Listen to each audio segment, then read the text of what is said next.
Em nome do Pai, do Filho e do Espírito Santo. A graça de nosso Senhor Jesus Cristo, o amor do Pai e a comunhão do Espírito Santo estejam sempre convosco. Bom dia. Iniciamos hoje a nossa oração da manhã, nesta sexta-feira, 30 de julho do ano da graça 2020. Enviamos para todos uma saudação amiga, um abraço, sobretudo para os doentes, para todos aqueles que estamos a viver em quarentena e todas as famílias e todos os doentes que passaram e estão a passar por esta prova, por esta doença de Covid-19. A todos os doentes que neste momento precisam do conforto e da alegria de Jesus Cristo. Nós enviamos esta saudação da Igreja de Nossa Senhora de Fátima, Our Lady Fátima Parish, na cidade de Kingston, da província de Ontário, do Canadá. Somos uma comunidade construída e edificada pelo amor, pela dedicação, pela fidelidade dos católicos imigrantes portugueses. E a sua manutenção até agora, nestes 40 anos, porque este ano fazemos 40 anos, fazíamos em maio, em 40 anos de fundação, tem sido sempre a generosidade, o amor, o afeto, o carinho, sobretudo o perpetuar os valores que trouxemos, a fidelidade à nossa família, a fidelidade à comunidade. Há tantos momentos da história em que vivemos difíceis, mas vivemos-los em família. E no fundo estas igrejas que os imigrantes construíram, sobretudo no Norte América, dão este testemunho. Como povo passarmos, abraçando a fé, a passarmos os momentos difíceis. E aquilo que eu digo da cidade de Kingston, não podia dizer de Montreal, onde há duas igrejas, Santa Cruz e Laval, de Ottawa, onde há 3 igrejas, também o mesmo testemunho, o mesmo amor, a mesma dedicação. De Toronto, penso que serão ainda 12 igrejas onde se celebra em português. Da Diocese de Hamilton, onde são 3 paróquias, Kitchener, Cambridge e Hamilton, e Oakville também são 4. Depois indo mais para o ocidente, Winnipeg, Alberta, Edmonton, Vancouver e no Norte da América todo um entusiasmo e toda uma alegria de sermos católicos. Não tem sido fácil. E hoje fazemos-lo na festa de Santo Inácio de Loyola. Os portugueses devem muito a este santo. A nossa história está marcada por este santo e por todos os seus discípulos, os jesuítas. Inácio nasceu em Loyola, na Cantábria, Espanha, no ano 1491, quando, pouco depois, por ali, por aquelas alturas, os portugueses descobriram a Madeira, Açores, etc. Viveu primeiramente na corte, seguiu a carreira militar, depois, um dia teve um acidente, penso que quebrou uma perna, foi para o hospital. O hospital naquela altura era todos acompanhados por religiosas católicas e no hospital era um homem de cultura, um homem de grandes anseios, procurou ler todos os romances que havia. A determinada altura as religiosas já estavam muito incomodadas com ele e disseram: olha, leia a Bíblia. E foi nessa atitude que ele descobriu Jesus Cristo e foi um grande santo. Estudou teologia em Paris, onde reuniu os seus primeiros companheiros, sendo São Francisco Xavier um daqueles que se juntou e hoje que foi para a Índia e hoje é chamado o Paulo das Índias. Fundou a Companhia de Jesus em Roma, exerceu uma intensa atividade apostólica, não apenas nos seus escritos, mas formando discípulos que muito contribuíram para a reforma da Igreja. Morreu em Roma no ano 1556.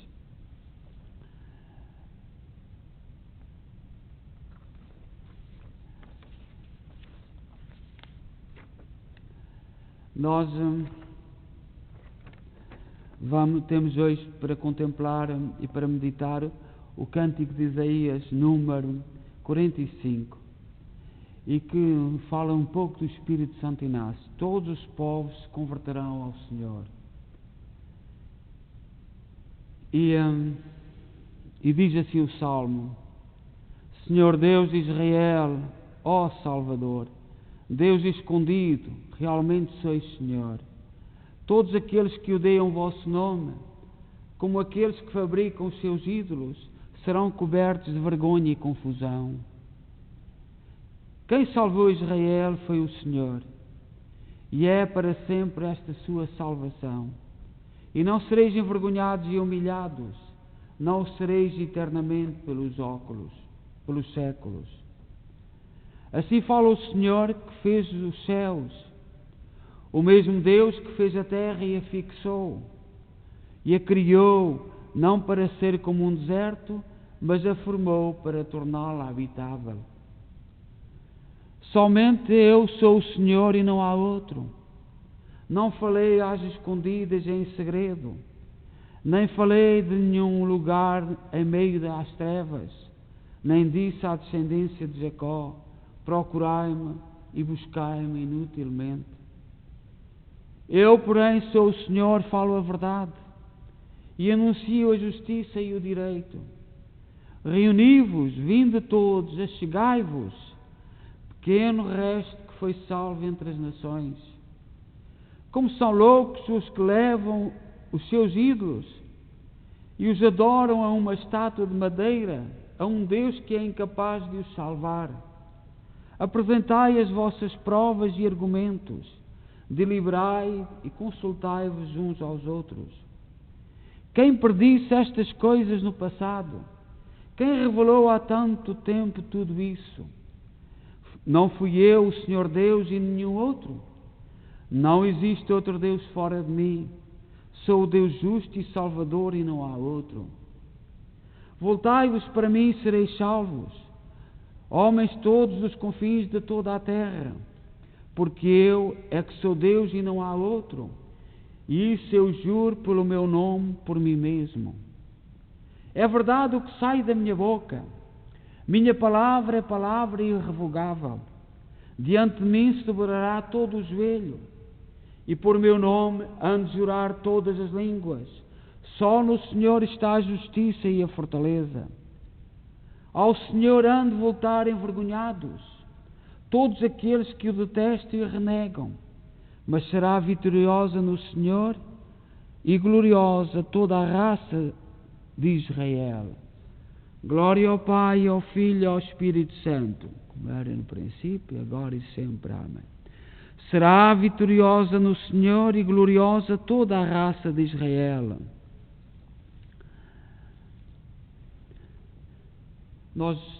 A Igreja apresenta-nos hoje uma reflexão a respeito da história de Santo Inácio de Loyola,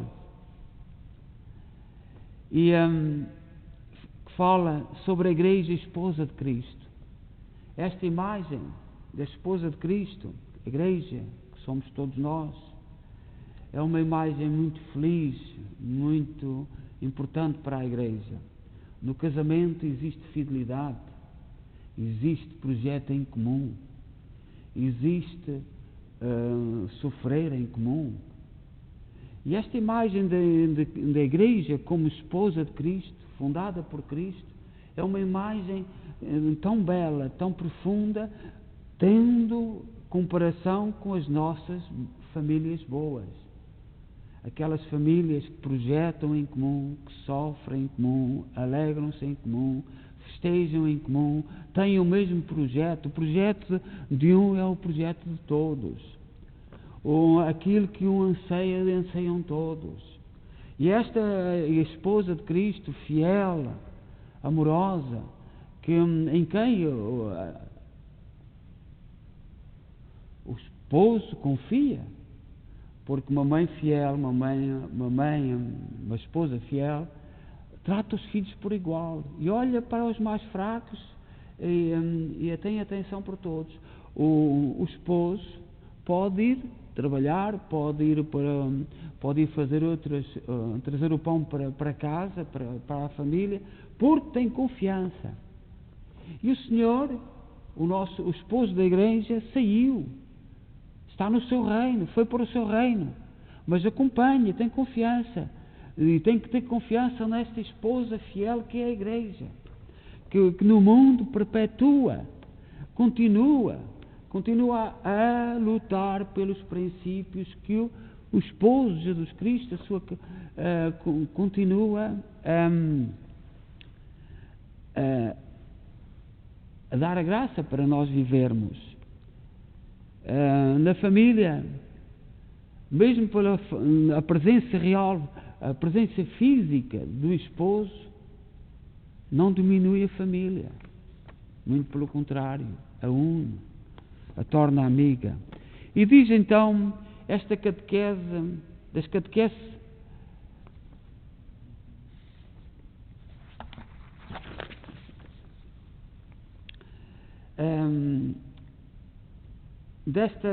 esta narrativa autobiográfica de Santo Inácio, recolhida de viva voz pelo Padre Luís Gonçalves da Câmara, e fala-nos: provai os Espíritos a ver que se são de Deus. E diz assim sobre Santo Inácio: Inácio gostava muito de ler livros mundanos e romances que narravam supostos feitos heróicos de homens ilustres. Assim que se sentiu melhor no hospital, pediu que lhe desse alguns deles para passar o tempo.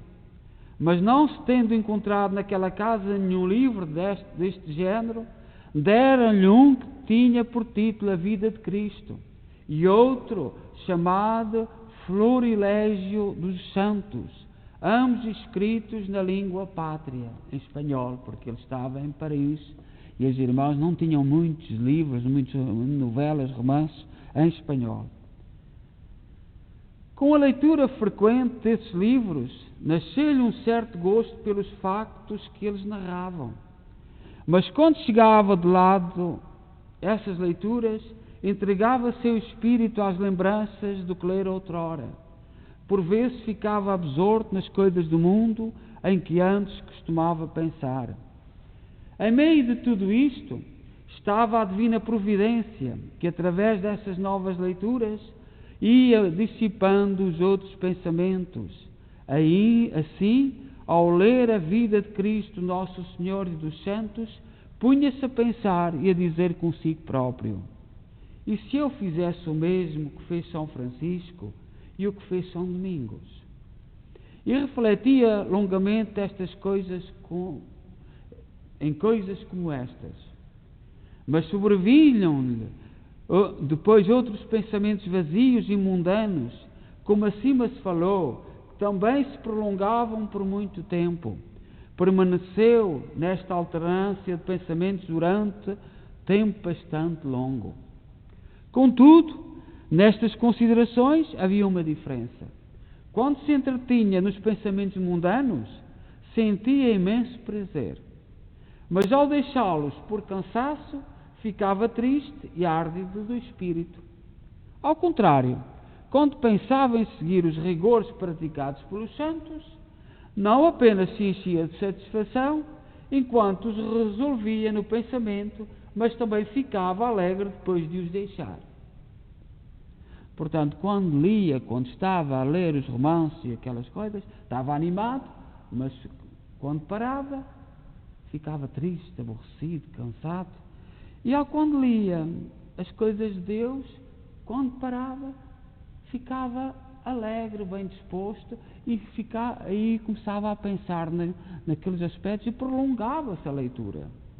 No entanto, ele não percebia nem avaliava esta diferença, até o dia em que se lhe abriram os olhos da alma e começou a admirar-se desta referida diferença. Compreendeu, por experiência própria, que um género de pensamentos lhe trazia tristeza e o outro alegria. Foi esta a primeira conclusão que tirou das coisas divinas. Mais tarde, quando fez os exercícios espirituais, começou tomando por base esta experiência para compreender o que ensinou sobre o discernimento dos espíritos. Nós, portugueses, devemos muito a Santo Inácio de Loyola, fundador dos jesuítas.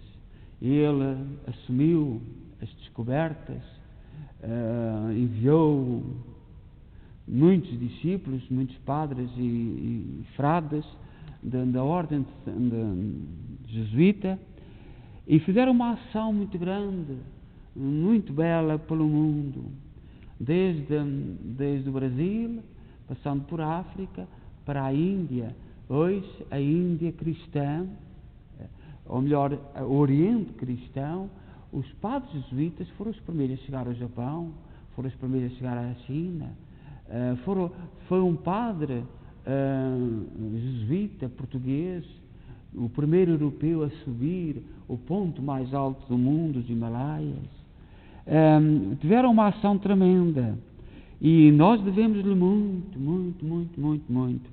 Entretanto, dedicavam-se ao ensino, sobretudo no Brasil, e nós, os nossos mártires, que foram martirizados, 40, no Largo das Canárias, que ainda há dias celebramos esses santos, dos primeiros a chegar ao Brasil. Os jesuítas dedicaram-se sempre muito ao ensino e fundaram no Brasil escolas, universidades, mas começou a haver ciúmes em Lisboa. Quando o rei voltou, o Marquês de Pombal, andando corpo, uma ciumeira que sempre norteou um pouco Lisboa, expulsa os jesuítas e deixa tudo em Portugal. Não havia, o Estado não estava organizado, os jesuítas eram aqueles que estavam a fazer um trabalho. Certamente em Lisboa achava-se que os jesuítas estariam a preparar o povo do Brasil para não ser obediente a Lisboa. Foi um conjunto de ciúmes tão grandes que ainda hoje os brasileiros acusam Portugal de não ter preparado escolas, universidades, por causa deste facto da expulsão dos jesuítas. E nunca ouvimos ninguém pedir perdão aos jesuítas. Nunca. E é preciso lembrar estes factos. Nós muitas vezes ouvimos falar, que vem desde o Marquês de Pombal, a escola pública, o governo, o Estado controlar, e o Estado tem que controlar, deve controlar, a dizer que todos são iguais, formados na educação, a educação é igual. E é precisamente o contrário. É o mesmo contrário. A Igreja e os jesuítas tentam formar espíritos para que sejam livres para pensar, para refletir, e parece que o Estado, ao dizer que quer todos iguais, tem as suas fórmulas, aí aplica em todo o lado. Nós, este caso daquele pai e daquela família de Famalicão, é elucidativo no nosso tempo. O Ministério da Educação a querer impor dois jovens, é que o pai recusa que os filhos venham àquela disciplina, que não concorda com o conteúdo, chumba o secretário de Estado, chumba os filhos desta família, alunos das melhores notas, 2 anos. Mas parece que a justiça em Portugal, enquanto houver alguma justiça independente, parece que deram razão aos pais. Mas nós continuamos. Os erros que, desde o Marquês de Pombal, temos feito, por exemplo, no campo da educação, em Portugal, tem sido tremendos. E com uma capa do Estado, ninguém diz que o Estado não deve controlar, tem que ter as suas escolas, sim, mas deixem as pessoas livres, deixem-nos pensar, deixem-nos refletir. Eu ontem disse aqui que quando ouço da parte do governo em Portugal falar de cultura, fico assustado. A cultura é de tal forma aquilo que eles pensam que tudo o resto não é cultura. E eu tenho o direito de dizer que não quero ir por aquele sector. E nós que vivemos aqui no Canadá, que vivemos aqui em países livres, e antes vivi na Alemanha, que são países que muita liberdade, nós temos que pensar, refletir e rezar, porque os nossos secretários de Estado, os nossos ministros não sabem tudo, nem são donos de tudo. A nossa sociedade portuguesa, a nossa história está marcada pela família. E tocar nesse valor chamado família, claro que o governo poderá ter outros modelos de família ou de outras coisas, mas tocar na alma portuguesa. E nós, aquilo que se parte em Portugal, temos que nos sentir aqui. E temos que olhar com muita desconfiança, porque aquilo que se passou na nossa história já duas ou três épocas, nesta questão da formação em que os jesuítas foram vítimas, é vergonhoso. É vergonhoso. E os brasileiros têm muita razão quando nos acusam de que abandonamos. Mas não foi a Igreja. Não foi a Igreja que abandonou. A Igreja colaborava, toda a Igreja colaborava com os jesuítas nessa educação. A acusação deve-se aos ciúmes, parece que é um mal que vigora num certo grupo, não é em todos, não é no povo de Lisboa, mas num certo grupo que toma conta do poder. Isto é o que pensamos e sentimos na imigração, sente-se nitidamente. Vamos então pedir ao Senhor que nos ajude. O Padre António Vieira, que era jesuíta e que fez o sermão dos peixes, e que agora há uns certos grupos em Portugal que querem destruir a estátua do Padre António Vieira. Leiam o sermão aos peixes na festa de Santo António, penso que no Rio de Janeiro, que ele fez no Rio de Janeiro, e coloquem a carapuça, porque o sermão dos peixes do Padre António Vieira diz tudo, e diz muita coisa do poder de Portugal, passando por muitos aspectos. Vamos colocar as nossas preces a Deus, rezar pelos nossos doentes, por todos aqueles que precisam do conforto de Deus, rezar por o nosso país, Portugal, que nós amamos. Nós não amamos todos os princípios de Portugal, não amamos. Não amamos certas escolhas que têm sido feitas, não amamos, mas amamos o nosso povo, que tem sido grande vítima de certas opções, certas atitudes, certos juízos importados que não sabemos de onde vêm. Rezamos pelos padres jesuítas a quem Portugal tanto deve e que não reconhece, passados tantos anos, mais de 200 anos, desde que se cometeu o erro com o Marquês de Pombal, não se reconhece.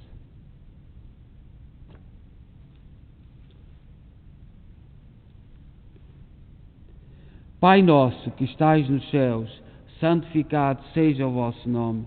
Venha a nós o vosso reino. Seja feita a vossa vontade, assim na terra como no céu. O pão nosso de cada dia nos dai hoje.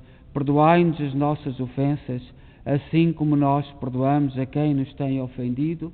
E não nos deixeis cair em tentação, mas livrai-nos do mal. Ave Maria, cheia de graça, o Senhor é convosco. Bendita sois vós entre as mulheres, Bendito é o fruto do vosso ventre, Jesus. Santa Maria, Mãe de Deus, rogai por nós, pecadores, agora e na hora da nossa morte. Amém. O Senhor esteja convosco. Abençoe-nos Deus Todo-Poderoso, Pai, Filho e Espírito Santo. Amém. Que Santo Inácio de Loyola, que todos os santos, incluindo portugueses, que se dedicaram através das normas que Santo Inácio de Loyola criou, que trabalharam, que sofreram tanto pelo mundo, que deram Portugal a conhecer e que não são reconhecidos, que esses santos do céu nos roguem por nós, intercedam por nós. A todos, bom dia.